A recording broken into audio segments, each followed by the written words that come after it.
Hello बच्चों, क्या हाल चाल। This is OP Gupta, your math mentor on this beautiful channel of yours mathematicia by OP Gupta.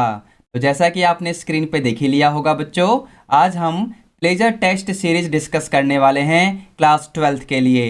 ये test series हमारी CBSE 21 सैम्पल पेपर बुक में से ली गई है। इसके डिटेल्ड सॉल्यूशन हम लोग डिस्कस करेंगे। तो चलिए ज़रा विदाउट वेस्टिंग एनी टाइम हम आज की क्लास स्टार्ट करते हैं। तो आज की क्लास में हम लोग CBSE सैम्पल पेपर PTS 18 का सॉल्यूशन डिस्कस करने वाले हैं। ये सैम्पल पेपर यानी PTS 18 हमारी CBSE 21 sample question papers book में से लिया गया है। अगर अभी तक आप लोगों ने ये बुक परचेज नहीं की है तो किस बात का वेट कर रहे हो बच्चों। इस वीडियो का डिस्क्रिप्शन बॉक्स चेक कर लो या फिर पिंड कमेंट चेक कर लो, आपको फ्लिपकार्ट का डायरेक्ट लिंक मिल जाएगा। वैसे अगर आप लोगों के पास ये बुक ऑलरेडी आ चुकी है तो फिर इस वीडियो के कमेंट में अपने स्कूल का नाम लिखना मत भूलना। ठीक है बच्चों, चलिए आगे बढ़ते हैं जरा। अब इससे पहले कि हम लोग आगे बढ़ें, फटाफट इस चैनल को सब्सक्राइब करके बेल नोटिफिकेशन प्रेस कर लो ताकि हर इंपॉर्टेंट वीडियो की अपडेट आप लोगों को टाइम टू टाइम मिलती रहे। मोर ओवर, इस वीडियो को लाइक करने के बाद अपने सभी क्लासमेट्स को भी शेयर कर देना। ठीक है बच्चों, अब फाइनली चलते हैं और अपने PTS का सॉल्यूशन डिस्कस करते हैं। ठीक है जी, तो ये रहा detailed solution of sample paper PTS 18। इससे पहले हम लोग PTS 16 एंड 17 का डिटेल्ड सॉल्यूशन आपके लिए डिस्प्ले कर चुके हैं। अगर आप लोगों ने वो लेक्चर अभी तक नहीं देखे हैं तो इस वीडियो का डिस्क्रिप्शन बॉक्स चेक कर लेना, आपको डायरेक्ट लिंक मिल जाएंगे। मोरओवर, इस PTS 18 का क्वेश्चन पेपर आपको हमारी CBSE 21 sample question paper book में मिलेगा। बुक अगर आपने अभी तक परचेज नहीं की है तो पिंड कमेंट चेक कर लेना या फिर डिस्क्रिप्शन बॉक्स में चेक कर लेना, फ्लिपकार्ट का डायरेक्ट लिंक आपको मिल जाएगा। ठीक है बच्चों, फिलहाल स्टार्ट करते हैं सेक्शन ए से अपने क्वेश्चंस का सॉल्यूशन का डिस्कशन। यहां पर आपको 1 मार्कर क्वेश्चन मिलेंगे जो कि MCQ टाइप के होते हैं। तो यहां पर जैसा कि आप देख पा रहे हैं, क्वेश्चन 1, 2 और 3 के कंप्लीट सॉल्यूशन और करेक्ट ऑप्शंस आपको डिस्प्ले हो रहे होंगे बच्चों। ठीक है ना, स्क्रीन को पॉज करो और इनके नोट्स बना लो या फिर स्क्रीनशॉट लेते चलो, बाद में नोट्स बना लेना। ठीक है, आगे बढ़ते हैं, क्वेश्चन 4 को देखते हैं जरा। तो क्वेश्चन 4 का सॉल्यूशन अब आपके सामने है। क्वेश्चन 5, 6 और 7 का भी कंप्लीट सॉल्यूशन और करेक्ट ऑप्शन आपको डिस्प्ले हो रहे होंगे बच्चों। ठीक है ना, अब आगे चलते हैं, क्वेश्चन नंबर 8 का सॉल्यूशन कंप्लीटली आपके सामने आ चुका है बच्चों। क्वेश्चन 9 का भी सॉल्यूशन आपके सामने है और क्वेश्चन 10 का करेक्ट ऑप्शन आपको डिस्प्ले हो रहा है। क्या ये कंप्लीट सॉल्यूशन है? चलिए देखते हैं जरा नेक्स्ट पेज पे। तो ये कंप्लीट सॉल्यूशन नहीं था क्वेश्चन 10 का। क्वेश्चन 10 का सॉल्यूशन यहां कंप्लीट हुआ है बच्चों। ठीक है ना, इसके बाद क्वेश्चन नंबर 11 के आगे हम देखते हैं। तो क्वेश्चन 11 का कंप्लीट सॉल्यूशन करेक्ट ऑप्शन के साथ आपके सामने आ चुका है। ग्राफ भी आपको दिख रहा होगा। क्वेश्चन नंबर 12, क्वेश्चन नंबर 13, इन सभी के कंप्लीट सॉल्यूशन आपके सामने विजिबल हैं बच्चों। ठीक है ना, क्वेश्चन नंबर 14 के आगे देखते हैं जरा। तो क्वेश्चन नंबर 14 का complete solution, question 15, question 16 and question number 17, इन सभी के कंप्लीट सॉल्यूशन और करेक्ट ऑप्शन आपके सामने आ चुके हैं बच्चों। ठीक है ना, क्वेश्चन नंबर 18 को देखते हैं जरा। तो क्वेश्चन नंबर 18 का कंप्लीट सॉल्यूशन अब आपके सामने है करेक्ट ऑप्शन के साथ। क्वेश्चन 19 भी आपको दिख रहा होगा, कुछ पोर्शन पेज 2 पे है और remaining portion of question 19 next page पे आपको डिस्प्ले हो रहा होगा। करेक्ट ऑप्शन क्वेश्चन 19 का तो यहां पर लिखा ही है।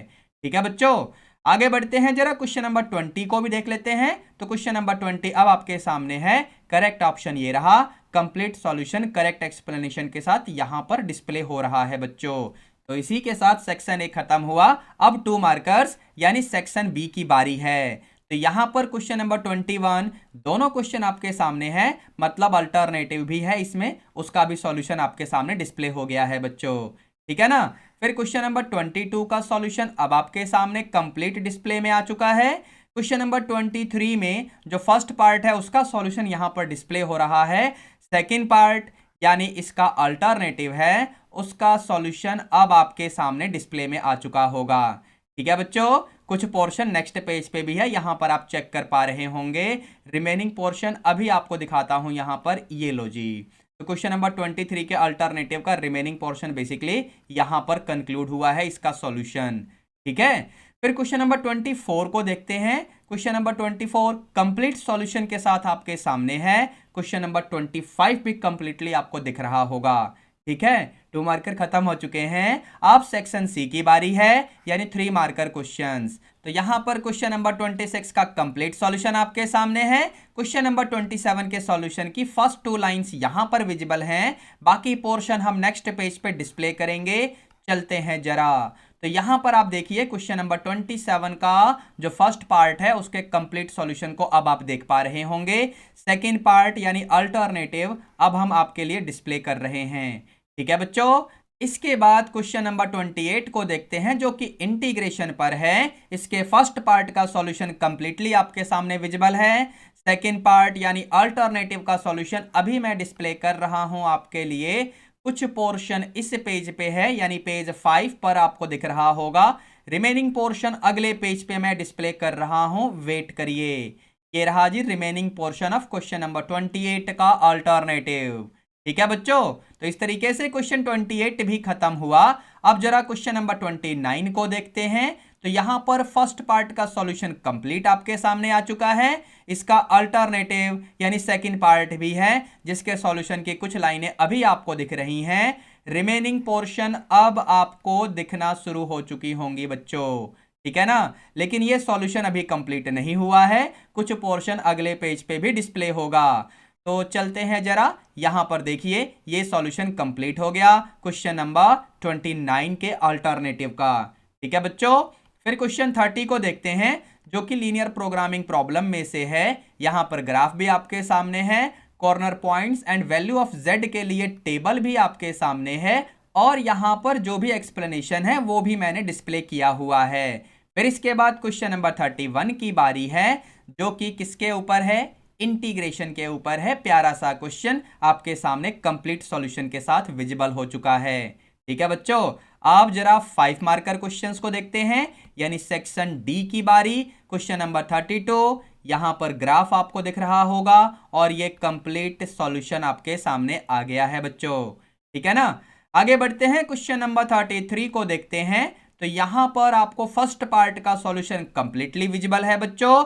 सेकंड पार्ट यानी अल्टरनेटिव के कुछ लाइनें अभी आपको दिख रही हैं। रिमेनिंग पोर्शन अब आपको कंप्लीटली दिख रहा होगा। क्वेश्चन 33 के अल्टरनेटिव का कंप्लीट सॉल्यूशन अब आपके सामने आ चुका है बच्चों। ठीक है ना, फिर क्वेश्चन 34 को देखते हैं बच्चों। क्वेश्चन नंबर 34 ये रहा, कुछ पोर्शन आपके सामने अभी है। रिमेनिंग पोर्शन अगले पेज पे मैं अभी डिस्प्ले कर रहा हूं, यानी ये रहा remaining portion of this question. ठीक है बच्चों, इसमें एक अल्टरनेटिव भी है, तो चलते हैं जरा अल्टरनेटिव को भी देखते हैं। तो ये रहा अल्टरनेटिव का सॉल्यूशन कंप्लीटली आपके सामने अब आ चुका है बच्चों। ठीक है ना, फिर लास्ट क्वेश्चन ऑफ 5 मार्कर यानी सेक्शन डी का अंतिम क्वेश्चन, क्वेश्चन नंबर 35, इसको भी देखते हैं। कुछ पोर्शन अभी आपको डिस्प्ले में आ रहा होगा। रिमेनिंग पोर्शन अब आप देखिए। ठीक है बच्चों, अभी भी यह सॉल्यूशन कंप्लीट नहीं है, अगले पेज पे हमें जाना ही पड़ेगा। तो चलते हैं जरा अगले पेज पे, यहां पर 2 लाइनें अभी आपको दिख रही होंगी। इस तरीके से क्वेश्चन नंबर 35 भी कंप्लीट हो गया। अब यहां से केस स्टडी क्वेश्चंस स्टार्ट हो जाएंगे, यानी सेक्शन ई। यहां पर 3 क्वेश्चंस मिलेंगे। तो question number 36 first part, second part और थर्ड पार्ट कंप्लीटली आपके सामने विजिबल हैं। थर्ड पार्ट का जो अल्टरनेटिव है उसकी 2 लाइनें फिलहाल दिख रही हैं, अब ये कंप्लीटली आपके सामने आ चुका है। ठीक है ना, क्वेश्चन नंबर 36 खत्म हुआ। 37 का फर्स्ट पार्ट आपके सामने है। अब इसके बाद सेकंड पार्ट और थर्ड पार्ट आपको डिस्प्ले में दिख रहा होगा बच्चों। ठीक है ना, थर्ड पार्ट अभी कंप्लीट नहीं है, अगले पेज पे हमें जाना ही पड़ेगा। तो यहां पर आप देखिए थर्ड पार्ट का कंप्लीट सॉल्यूशन यहां पर है। ठीक है ना, इसका अल्टरनेटिव भी है, तो अल्टरनेटिव का कुछ पोर्शन फिलहाल डिस्प्ले में है और रिमेनिंग पोर्शन अब आपके सामने आ चुका है, लेकिन ये कंप्लीट अभी नहीं हुआ है। कंप्लीट क्यों नहीं हुआ है मैं अभी आपको डिस्प्ले करता हूं। एक लाइन बची हुई थी, यानी ये लास्ट लाइन। ठीक है ना, तो इस तरीके से क्वेश्चन नंबर 37 कंप्लीट हो गया। अब अंतिम क्वेश्चन यानी क्वेश्चन नंबर 38 का सॉल्यूशन कंप्लीटली आपके सामने अब आ चुका है। फर्स्ट पार्ट का भी सॉल्यूशन और सेकंड पार्ट का भी सॉल्यूशन। इस तरीके से हम लोगों ने PTS 18 का सॉल्यूशन कंप्लीटली आपके साथ डिस्कस कर लिया है, डिस्प्ले कर दिया है। अगर आपको कोई क्वेश्चन सॉल्यूशन देखने के बाद भी समझ नहीं आया है तो आप लोग उस क्वेश्चन को मुझे कमेंट करके बताएं, ठीक है ना। उस पर्टिकुलर क्वेश्चन के लिए मैं अलग से सेपरेटली वीडियो रिकॉर्ड करके चैनल पे डाल दूंगा ताकि आप लोग उस क्वेश्चन को भी समझ सकें, ठीक है बच्चों। अब हम लोग मिलेंगे अगले पीटीएस में नेक्स्ट पीटीएस के सॉल्यूशन के डिस्कशन के साथ। वैसे बच्चों अगर आप लोग सोच रहे हैं कि मैंने इस पीटीएस के सॉल्यूशन को कंप्लीटली सॉल्व करके डिस्कस क्यों नहीं किया, तो इसके लिए आप लोग ये वाला वीडियो एक बार चेक कर लेना, इसका लिंक वीडियो के डिस्क्रिप्शन बॉक्स में मिल जाएगा। वैसे मैं आपको एक बात और बताना चाहूँगा, आने वाले टाइम में PTS 21, PTS 22 ये वाले टेस्ट भी आप लोगों के लिए मैं डिस्कस करूँगा जो कि हमारी CBSE 21 सैम्पल पेपर बुक में नहीं है। बस इसी तरीके से आप लोग अपना प्यार और सपोर्ट हमारे साथ बनाए रखना। With that being sad, don't forget to hit the like button of this video, share this video with all of your classmates and also subscribe to this channel and turn all the notification on ताकि हर video की update आप लोगों को time to time मिलती रहे। चलिए बच्चों मिलते हैं अब नेक्स्ट लेक्चर में। Till then be good, take care, keep watching, thank you.